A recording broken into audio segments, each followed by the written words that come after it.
Hello friends, welcome to my YouTube channel study with Priya. आज हम 10 से 12 सितंबर के बीच जितने भी करंट अफेयर हैं, इम्पॉर्टेंट करंट अफेयर, उन्हीं को देखेंगे। और आप कॉपी पेन लेकर इनको नोट कर लीजिए, क्योंकि जब आप अपने हाथ से नोट करते हैं तो फिर वो ज़्यादा समय तक हमारे दिमाग में रहता है और याद रहता है। हमारा पहला करंट अफेयर है 10 सितंबर को कौन सा दिवस मनाया गया। तो 10 सितंबर को विश्व आत्महत्या रोकथाम दिवस मनाया गया। अगला हमारा है, हाल ही में चर्चा में रहा मून स्नाइपर क्या है। तो ये क्या है, ये जापान का मून मिशन है, इसका क्या नाम है, मून स्नाइपर। अगला है, स्लेम सागो को जीआई टैग मिला, ये कहाँ से संबंधित है।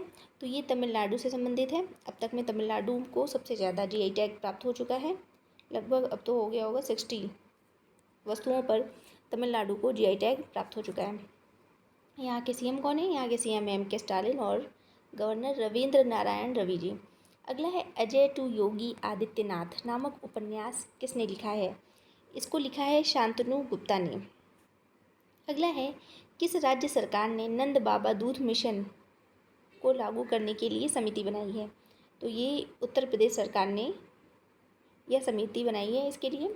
और ये यूपी स्पेशल आर की दृष्टि से बहुत ही इम्पोर्टेंट है, इसको याद कर लीजिएगा। यूपी के आप जानते ही हैं, सीएम हैं योगी आदित्यनाथ जी और गवर्नर है आनंदीबेन पटेल। अगला हमारा करंट अफेयर है, कौन सा देश करतारपुर कॉरिडोर में थीम पार्क विकसित करेगा। करतारपुर कॉरिडोर में थीम पार्क विकसित करेगा पाकिस्तान। हमारा अगला क्वेश्चन है, उधमपुर रेलवे स्टेशन का नाम बदलकर क्या रख दिया गया है। तो इसका नाम बदलकर शहीद कैप्टन तुषार महाजन रेलवे स्टेशन रख दिया गया है। इम्पोर्टेंट है, जो जिसमें पूछा जाता है ना कि किसका नाम बदल कर क्या रख दिया गया, उसमें उसके। अगला हमारा है करंट अफेयर, हाल ही में किस देश ने विश्व के सर्वश्रेष्ठ देश का खिताब जीता है। स्विट्जरलैंड ने जीता है, ये दूसरी बार इसने ये खिताब जीता है, विश्व में सर्वश्रेष्ठ देश का खिताब स्विट्जरलैंड, ये इम्पोर्टेंट है। अगला हमारा प्रश्न है, हाल ही में भारत और किस देश के द्विपक्षीय नौसेना वरुण का 21वां संस्करण आयोजित किया गया है। तो द्विपक्षीय नौसेना वरुण का फ्रांस और भारत के बीच होता है, ये अरब सागर में होगा, आयोजित होगा।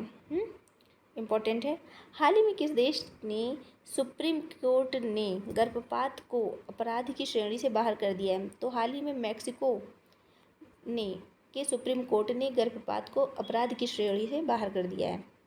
अगला हमारा क्वेश्चन है, हाल ही में भारत के पहले भूमिगत ट्रांसफार्मर का उद्घाटन कहाँ किया गया है। तो इसका उद्घाटन किया गया है बेंगलुरु में।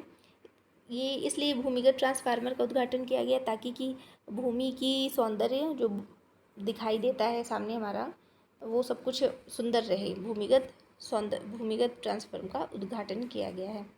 अगला है, किस राज्य की कैबिनेट ने ट्रांसजेंडर समुदाय के लिए पेंशन और ओबीसी दर्जा को मंजूरी दी है। तो झारखंड सरकार है जिसने ट्रांसजेंडर को समुदाय के लिए पेंशन और ओबीसी दर्जे को मंजूरी दी है। यहाँ के सीएम कौन है, हेमंत सोरेन के द्वारा यह किया गया है। और यहाँ के गवर्नर है सीपी राधाकृष्णन जी। अगला हमारा महत्वपूर्ण प्रश्न यह है कि हाल ही में किसके द्वारा ग्लोबल बायोफ्यूल अलायंस लॉन्च किया गया है। तो जी हाँ, ये हमारे प्रधानमंत्री नरेंद्र मोदी जी के द्वारा ग्लोबल बायोफ्यूल अलायंस लॉन्च किया गया है। इसका उद्देश्य यह है कि इससे जैव ईंधन उत्पादन को बढ़ावा देना। अगला हमारा है, G20 के आखिरी दिन पीएम मोदी ने G20 अध्यक्षता किस देश को सौंपी है। तो इसकी अध्यक्षता मोदी जी ने ब्राज़ील को सौंपी है 2024 की। और इसके साथ ही 2023 का तो आपको पता है भारत के पास थी, और 2022 का इंडोनेशिया ने, याद रखिएगा, ये इम्पोर्टेंट है। अगला है हमारा, इंडियन ग्रैंड प्रिक्स 5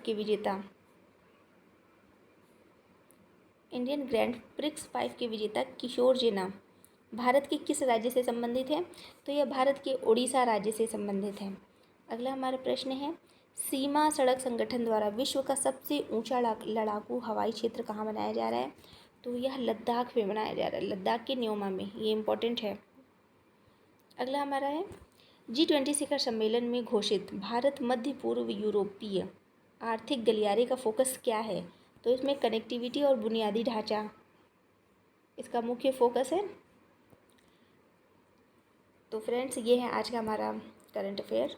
आपको कैसा लगा प्लीज़ कमेंट बॉक्स में ज़रूर बताइएगा। और मैं केवल कुछ इम्पोर्टेंट, देखिए 3 दिन का करंट अफेयर है, लेकिन इसमें कहेंगे कि प्रश्नों की संख्या कम है, लेकिन ऐसे प्रश्न हैं जो बहुत ज़्यादा ही महत्वपूर्ण हैं। मैं ये नहीं चाहती कि आप नोट कर कर के बस एक किताब बना लीजिए। आजकल देखते हैं मार्केट में इतने करंट अफेयर हैं, मतलब समझ में नहीं आता कि किसको पढ़ा जाए किसको नहीं पढ़ा जाए। तो हमें अपना एक बनाना है कि हमें कम, आप 20 करंट अफेयर नहीं, आप 10 करंट अफेयर्स के क्वेश्चन पढ़िए, लेकिन महत्वपूर्ण पढ़िए और सॉलिड, मतलब कि याद उसको कीजिए, एक बार नहीं उसको कई बार रिवाइज। अगर आप कोई भी चीज़ एक बार पढ़ते ही याद करते हैं तो उसका रिवीजन कई, मतलब एक बार पढ़ा तो कम से कम 10 बार उसका रिवीजन कीजिए, ताकि अगर वो चीज़ आती है तो आप कर लें। ये नहीं कि हम बहुत बढ़ा दें, बहुत ज़्यादा बढ़ाते चले जाएँ और फिर उसके बाद उसका रिवीजन नहीं कर पाएँ, तो ये तो आपकी गलती होगी।